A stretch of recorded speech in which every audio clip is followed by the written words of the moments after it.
ಚಲಿಸುತ್ತಿದ್ದ ಶಾಲಾ ಬಸ್ ಚಾಲಕನಿಗೆ ಇದ್ದಕ್ಕಿದ್ದಾಗೆ ಹೃದಯಾಘಾತ ಆಗಿದೆ. ಸೊ ಅದೃಷ್ಟವಶಾತ್ ಎಲ್ಲರೂ ಕೂಡ ಪ್ರಾಣಾಪಾಯದಿಂದ ಪಾರಾಗಿದ್ದಾರೆ.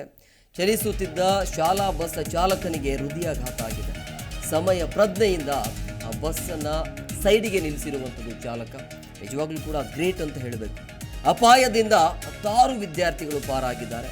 ಉಡುಪಿಯ ಮಣಿಪಾಲ್ ಠಾಣಾ ವ್ಯಾಪ್ತಿಯಲ್ಲಿ ಒಂದು ಘಟನೆ ಆಗಿದೆ. ಚಾಲಕನನ್ನು ಮಣಿಪಾಲ್ ಹಾಸ್ಪಿಟಲಲ್ಲಿ ದಾಖಲಿಸಿ ಚಿಕಿತ್ಸೆಯನ್ನು ನೀಡಲಾಗ್ತಾ ಇದೆ. ನೋಡಿ, ಸಮಯ ಪ್ರಜ್ಞೆಯಿಂದ ಅಂದರೆ ಶಾಲಾ ಬಸ್ ಚಾಲಕನಿಗೆ ಇದ್ದಕ್ಕಿದ್ದಾಗಿ ಹೃದಯಾಘಾತ ಆಗುತ್ತೆ.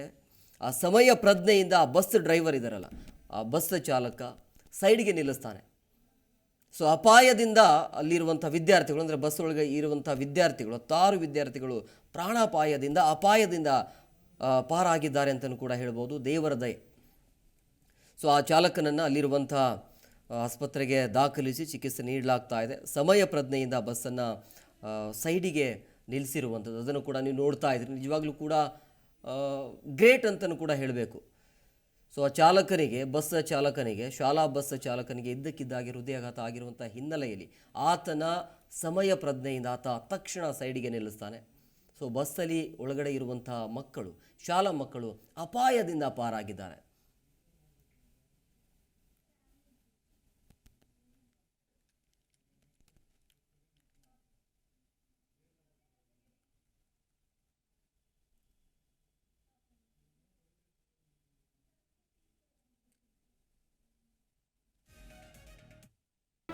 ಜಿ ಕನ್ನಡ ನ್ಯೂಸ್ ಈಗ ನಿಮ್ಮ ಮನೆಯಲ್ಲೇ ನೋಡಿ.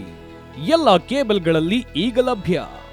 ಸನ್ Direct 292, Jio TV 1334, U digital 162, city cable 51, GTPL 17, Abhishek cables 821, rock line telecommunication 51, Shri Basaveshwara number 60, Vinayaka digital number 53, in digital number 896ರಲ್ಲಿ ನಿಮ್ಮಿಸ್ತದ ಜಿ ಕನ್ನಡ ನ್ಯೂಸ್ ನೋಡಿ ಆನಂದಿಸಿ.